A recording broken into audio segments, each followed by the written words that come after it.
ସମସ୍ତେ ଜୀବନରେ ମହାନ ହେବାକୁ ଚାହାନ୍ତି କିନ୍ତୁ ପ୍ରକୃତ ମହାନତାର ଅର୍ଥ କ'ଣ? କ'ଣ ଏହା କେବଳ ଧନ ସମ୍ପତ୍ତି ଆଉ ପ୍ରତିଷ୍ଠା? ନା, ଏହାଠୁ ବହୁତ ଗଭୀର କିଛି। ଆଜି ଆମେ ପଣ୍ଡିତ ଶ୍ରୀରାମ ଶର୍ମା ଆଚାର୍ଯ୍ୟଙ୍କ ଲେଖା ବଡ଼େ ଆଦମୀ ନାହିଁ ମହାମାନବ ବନେ ଭିତରେ ଏହି ପ୍ରଶ୍ନର ଉତ୍ତର ଖୋଜିବାକୁ ଚେଷ୍ଟା କରିବା। ଏହି ବିଶ୍ଳେଷଣର ଆରମ୍ଭ ହିଁ ଏକ ବହୁତ ଶକ୍ତିଶାଳୀ ବିଚାରରୁ ହେଉଛି। ମହାନତା କୌଣସି ଟଙ୍କା ପଇସାରେ ମପାଯାଏ ନାହିଁ, ବରଂ ନିଜ ସମୟର ସଠିକ୍ ବ୍ୟବହାରରେ ମପାଯାଏ। ଟିକେ ଭାବିଲେ ଏଇଟା ଗୋଟେ ବଡ଼ କଥା, କାରଣ ଆମ ସମସ୍ତଙ୍କ ପାଖରେ ଦିନକୁ ସେହି ସମାନ 24 ଘଣ୍ଟା ଥାଏ। ଫରକ ବାସ୍ ଏତିକି ଯେ ଆମେ ତାକୁ କେମିତି ବ୍ୟବହାର କରୁଛେ। ତେବେ ଲେଖକ ଆମ ସମସ୍ତଙ୍କ ସାମ୍ନାରେ ଗୋଟେ ମୌଳିକ ପ୍ରଶ୍ନ ରଖୁଛନ୍ତି। ଆମେ କେଉଁ ରାସ୍ତା ବାଛିବା? କେବଳ ଜଣେ ବଡ଼ ଲୋକ ହେବାର ରାସ୍ତା, ଯିଏ ଧନୀ ଆଉ ପ୍ରତିଷ୍ଠିତ, ନା ଜଣେ ମହାମାନବ ହେବାର ରାସ୍ତା, ଯାହାର ପ୍ରଭାବ ସବୁଦିନ ପାଇଁ ରହିଯାଏ? ଆସନ୍ତୁ ଏହି ଦୁଇଟି ରାସ୍ତାକୁ ଟିକେ ଭଲ ଭାବରେ ବୁଝିବା। ପ୍ରଥମେ ଚାଲନ୍ତୁ ସେହି ରାସ୍ତା ବିଷୟରେ କଥା ହେବା, ଯାହାକୁ ସାଧାରଣତଃ ସମାଜ ସଫଳତାର ପ୍ରତୀକ ବୋଲି ଭାବେ, ମାନେ ବଡ଼ ଲୋକ ହେବାର ରାସ୍ତା। ଏଟା ହେଉଛି ଧନ, କ୍ଷମତା ଆଉ ବାହାରକୁ ଦେଖି ହେବାର ରାସ୍ତା। ସତ କହିବାକୁ ଗଲେ ବାହାରୁ ଦେଖିଲେ ଏହା ବହୁତ ଆକର୍ଷଣୀୟ ଲାଗେ। କିନ୍ତୁ ଜାଣନ୍ତି, ଲେଖକ ଏଠି ଗୋଟେ ବହୁତ ବଡ଼ ଚେତାମନୀ ଦେଉଛନ୍ତି। ସେ କହୁଛନ୍ତି, ଛଳନା କିମ୍ବା ବେଇମାନି ଉପରେ ତିଆରି ହୋଇଥିବା ସଫଳତା ଠିକ୍ ଗୋଟେ ବାନିକାନ୍ତ ଭଳି। ହଁ, ଦେଖିବାକୁ ତ ବହୁତ ସୁନ୍ଦର ଲାଗିପାରେ, କିନ୍ତୁ ତାହା ଏତେ ଅସ୍ଥିର ଯେ ଗୋଟିଏ ଛୋଟ ଝଟକାରେ ବି ଭୁଷୁଡ଼ି ପଡ଼ିବ। ଏଇଟା ପ୍ରକୃତରେ ସମ୍ମାନ ନୁହେଁ, ସମ୍ମାନର ଏକ ଭ୍ରମ ମାତ୍ର। ଏହି ଦୁଇଟି ରାସ୍ତା ଭିତରେ ଫରକ ବହୁତ ସ୍ପଷ୍ଟ। ଦେଖନ୍ତୁ, ଗୋଟିଏ ପଟେ ବେଇମାନିର ରାସ୍ତା ହୁଏତ ବହୁତ ଶୀଘ୍ର ଫଳ ଦେଇପାରେ, କିନ୍ତୁ ସେଇଟା ସବୁବେଳେ ଅସ୍ଥାୟୀ। ତାର ମୂଳଦୁଆ ହିଁ ଦୁର୍ବଳ। ଆଉ ଅନ୍ୟପଟେ ସଚ୍ଚୋଟତା ଆଉ ପରିଶ୍ରମର ରାସ୍ତା ହୁଏତ ଟିକେ ଧୀର ହୋଇପାରେ, କିନ୍ତୁ ଏହା ଏମିତି ଏକ ମଜବୁତ ମୂଳଦୁଆ ତିଆରି କରେ ଯାହା ସମୟ ସହିତ ପ୍ରକୃତ ସମ୍ମାନ ଆଉ ସ୍ଥାୟୀ ସଫଳତା ଆଣିଦିଏ। ତେବେ ଯଦି ବଡ଼ ଲୋକ ହେବାରେ ରାସ୍ତାଟା ଗୋଟେ ଫମ୍ପା ଲକ୍ଷ୍ୟ, ତାହେଲେ ପ୍ରକୃତ ବିକଳ୍ପ କ'ଣ? ଲେଖକ ଏଠାରେ ଆମକୁ ମହାମାନବର ରାସ୍ତା ଦେଖାଉଛନ୍ତି, ଆଉ ଏହି ରାସ୍ତାଟା ଚରିତ୍ରର ଶକ୍ତି ଉପରେ ତିଆରି ହୋଇଛି। ଏଠାରେ ଚିନ୍ତାଧାରାରେ ଗୋଟେ ମୌଳିକ ପରିବର୍ତ୍ତନର କଥା କୁହାଯାଇଛି। ମହାନତା ଏହା ଉପରେ ନିର୍ଭର କରେ ନାହିଁ ଯେ ଜଣଙ୍କ ପାଖରେ କେତେ ଧନ ସମ୍ପତ୍ତି ଅଛି, ବରଂ ଏହା ଉପରେ ନିର୍ଭର କରେ ଯେ ସେହି ମଣିଷର ଚରିତ୍ର କେମିତି। ଆଉ ଏଇଟା ହିଁ ପ୍ରକୃତ ସମ୍ପଦ, ଯାହା ଦୁନିଆର କୌଣସି ବି ଧନ ସମ୍ପତ୍ତିଠୁ ଅଧିକ ମୂଲ୍ୟବାନ। ଆଉ ଏଇଟା କେବଳ ଗୋଟେ କାଳ୍ପନିକ କଥା ନୁହେଁ।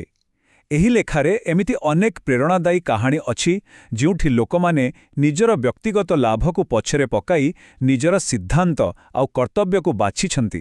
ଭାବନ୍ତ ତ ସେହି ବିଚାରପତିଙ୍କ କଥା, ଯିଏ ନ୍ୟାୟ ପାଇଁ ନିଜେ ବାପାଙ୍କୁ ବି ଦଣ୍ଡ ଦେବାକୁ ପଛେଇ ନଥିଲେ। ଏଥିରୁ ସ୍ପଷ୍ଟ ହେଉଛି ଯେ ପ୍ରକୃତ ଶକ୍ତି କୌଣସି ପଦବୀ କିମ୍ବା ଧନରୁ ଆସେ ନାହିଁ, ଏହା ଆସେ ଅଟଳ ଚରିତ୍ରରୁ।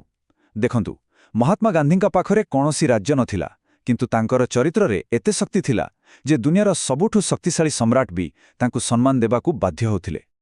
ତାହେଲେ ପ୍ରଶ୍ନ ଉଠୁଛି, ଜଣେ କେମିତି ଏହି ମହାମାନବର ରାସ୍ତାରେ ଚାଲିପାରିବ? ଭଲ କଥା ହେଉଛି, ଏହି ଲେଖାରେ କେବଳ ଆଦର୍ଶ ଦେଖାଯାଇ ନାହିଁ, ବରଂ ଗୋଟେ ବହୁତ ସ୍ପଷ୍ଟ ଆଉ ବ୍ୟବହାରିକ ରାସ୍ତା ମଧ୍ୟ ଦେଖାଯାଇଛି। ଲେଖକଙ୍କ କହିବା ଅନୁସାରେ ଗୋଟେ ଅର୍ଥପୂର୍ଣ୍ଣ ଆଉ ସଫଳ ଜୀବନ ମୁଖ୍ୟତଃ 4ଟି ସ୍ତମ୍ଭ ଉପରେ ଛିଡ଼ା ହୋଇଥାଏ।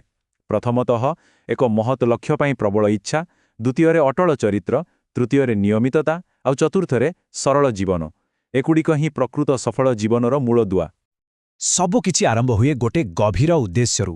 ଲେଖକ କହୁଛନ୍ତି ଯେ ଯେତେବେଳେ ଆମ ଭିତରେ କୌଣସି ମହତ୍ ଲକ୍ଷ୍ୟ ପାଇଁ ପ୍ରବଳ ଇଚ୍ଛା ଥାଏ, ତାହା ଗୋଟେ ଚୁମ୍ବକ ଭଳି କାମ କରେ। ସେହି ଲକ୍ଷ୍ୟ ପାଇଁ ଯାହା ଯାହା ଦରକାର, ସେହି ସବୁ ପରିସ୍ଥିତି ଆଉ ସମ୍ବଳ ଆପେ ଆପେ ଆମ ଆଡ଼କୁ ଟାଣି ହୋଇ ଆସେ। ଆଉ ତାପରେ ଆସୁଛି ନିୟମିତତାର ଶକ୍ତି। ଆମେ ସମସ୍ତେ ତ ଠେକୁଆ ଆଉ କଇଁଛର କାହାଣୀ ଜାଣିଛେ। କେବେ କେବେ କରିଥିବା ବହୁତ କାମଠୁ ପ୍ରତିଦିନ କରିଥିବା ଟିକେ ଟିକେ କାମ ବେଶୀ ଶକ୍ତିଶାଳୀ। ମାନେ ଧୀର ହେଉ ପଛେ, କିନ୍ତୁ ନିରନ୍ତର ପ୍ରୟାସୀ ଶେଷରେ ଜିତାଏ। ଶେଷରେ ଲେଖକ ଆମକୁ ଜୀବନର ସବୁଠୁ ଗୁରୁତ୍ୱପୂର୍ଣ୍ଣ ପ୍ରଶ୍ନ ପଚାରୁଛନ୍ତି। ଆମେ ଆମ ପଛରେ କ'ଣ ଛାଡ଼ିଯିବାକୁ ଚାହୁଁଛୁ? ଆମର ଉତ୍ତରାଧିକାର କ'ଣ ହେବ? ଏଇଟା ହିଁ ଆମେ ବାଛିଥିବା ରାସ୍ତାର ଶେଷ ପରିଣାମ। ଏଟା ଶୁଣିବାକୁ ଟିକେ ଅଜବ ଲାଗିପାରେ, କିନ୍ତୁ ଲେଖକ ଏଠି ଗୋଟେ ପାରମ୍ପରିକ ଧାରଣାକୁ ସିଧାସଳଖ ଆହ୍ୱାନ କରୁଛନ୍ତି। ସେ କହୁଛନ୍ତି ଯେ ପିଲାମାନଙ୍କ ପାଇଁ କେବଳ ଧନ ସମ୍ପତ୍ତି ଛାଡ଼ିଯିବା ଗୋଟେ ପ୍ରକାରର ନିଷ୍ଠୁରତା, କାରଣ ବିନା ପରିଶ୍ରମରେ ମିଳିଥିବା ଟଙ୍କା ସେମାନଙ୍କୁ ଆଳସ୍ୟ ଆଉ ନିର୍ଭରଶୀଳ କରିଦିଏ। ତାହେଲେ ପ୍ରକୃତ ଉପହାର କ'ଣ? ଲେଖକଙ୍କ ମତରେ ତାହା ହେଉଛି ସଶକ୍ତିକରଣ। କାହାକୁ ଧନ ଦେବା ବଦଳରେ ତାଙ୍କୁ ନିଜେ କିଛି କରିବା ପାଇଁ ସକ୍ଷମ କରାଇବା ହିଁ ସବୁଠୁ ବଡ଼ ଉପହାର। ଏଇଟା ହିଁ ସେମାନଙ୍କୁ ଆତ୍ମନିର୍ଭରଶୀଳ କରେ, ଦାନ ଉପରେ ନୁହେଁ। ତେଣୁ ଶେଷରେ ପସନ୍ଦ ଆମର। ଗୋଟେ ପଟେ ଅଛି ବଡ଼ ଲୋକର ରାସ୍ତା ଯେଉଁଠି ଧ୍ୟାନ କେବଳ ଧନ ସମ୍ପତ୍ତି ଉପରେ, ମୂଳଦୁଆ ବେଇମାନି ଆଉ ଉତ୍ତରାଧିକାରେ କେବଳ ଟଙ୍କା। ଆଉ ଅନ୍ୟପଟେ ଅଛି ମହାମାନବର ରାସ୍ତା ଯେଉଁଠି ଧ୍ୟାନ ନୈତିକ ଚରିତ୍ର ଉପରେ, ମୂଳଦୁଆ ସଚ୍ଚୋଟତା ଆଉ ଉତ୍ତରାଧିକାର ହେଉଛି ପ୍ରେରଣା, ଯାହା ସବୁଦିନ ପାଇଁ ରହେ। ତେଣୁ ପଣ୍ଡିତ ଶ୍ରୀରାମ ଶର୍ମା ଆଚାର୍ଯ୍ୟଙ୍କର ଏହି ଗଭୀର ବିଚାର ଆମ ସମସ୍ତଙ୍କ ପାଇଁ ଗୋଟେ ଶେଷ ପ୍ରଶ୍ନ ଛାଡ଼ିଯାଉଛି।